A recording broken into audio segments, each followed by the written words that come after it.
Esta historia sucedió hace ya un tiempo. Yo era apenas un adolescente de 15 años y estaba teniendo mi primera novia. Uno sabe que a esa edad, y más aún cuando estamos enamorados, tendemos a tener nuestras travesuras.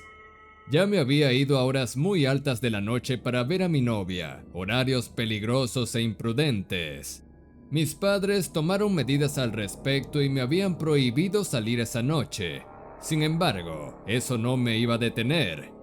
Mi padre llegaba del trabajo a eso de las 3 de la mañana. Necesitaba esperar a que él llegara antes de poder salir rumbo a la casa de mi novia. Esta vez llegó un poco tarde y cuando salí de casa ya eran cerca de las 3:20 de la madrugada. Tomé un poco de dinero para pagarle un taxi e irme de mi casa. El taxi estaba tardando en llegar y mi paciencia comenzaba a romperse. Normalmente no me molesta esperar, pero no podía evitar esa sensación incesante de incomodidad y desolación cada vez que miraba a mi alrededor. Por suerte, el amor es más fuerte, ¿no? Decidí seguir esperando porque realmente quería ver a mi amada y, para mi suerte, o más bien para la falta de la misma, el taxi finalmente había llegado. Lo primero que vi fue su placa. Me llamó la atención porque sin duda era peculiar. Lo recuerdo porque terminaba en 333.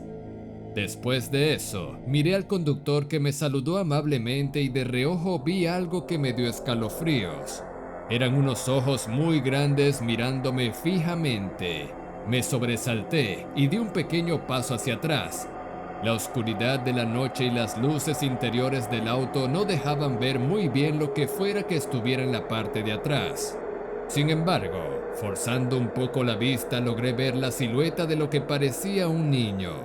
Tenía el pelo muy oscuro y por la oscuridad no podía ver más debajo de su cuello. Tenía la cara triste y demasiado pálida. Además, no dejaba de mirarme con esos incesantes y claros ojos. En ningún momento dejó de mirarme, y eso, combinado con la rareza de su rostro, era extremadamente perturbador para mí. Pero supuse que simplemente el taxista había llevado a su hijo, su sobrino, al trabajo, y que no debería darle tanta importancia. Así que me senté en el asiento del copiloto y miré las calles mientras el taxista conducía. Mi sensación de incomodidad no se había ido cuando subí al auto. De hecho, me sentía mucho más intranquilo con la mirada de ese niño horrible clavada en mi nuca y espalda.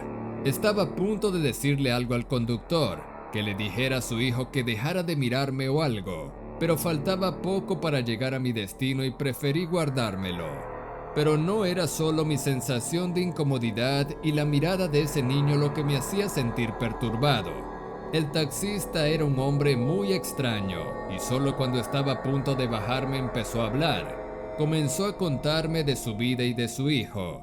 Resulta que su trabajo de taxista era tan solo de medio tiempo, ya que era el carnicero y dueño de una importante carnicería.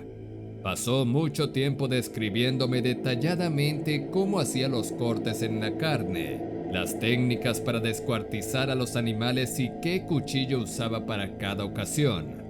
Obviamente, todo eso me inquietó y creo que se notó en mi postura.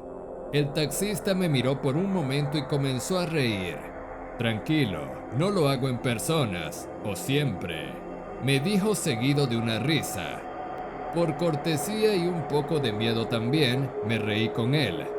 Intenté restarle importancia pensando que era algo común en los carniceros o que simplemente disfrutaba mucho de su trabajo. Luego, el hombre me habló de su hijo y de cuánto lo quería, que usualmente solía traerlo con él al trabajo y que estaba muy emocionado en mostrarle más de cerca lo que un carnicero hacía. Pobre niño soportando un padre tan lunático. Pensé en mi mente mientras miraba a ese infante que aún pasando todo el viaje no había dejado de mirarme. Sentí lástima por él, pero a fin de cuentas no era mi problema. El viaje ya había terminado, saqué la billetera de mi bolsillo, pero con la oscuridad no podía distinguir casi nada.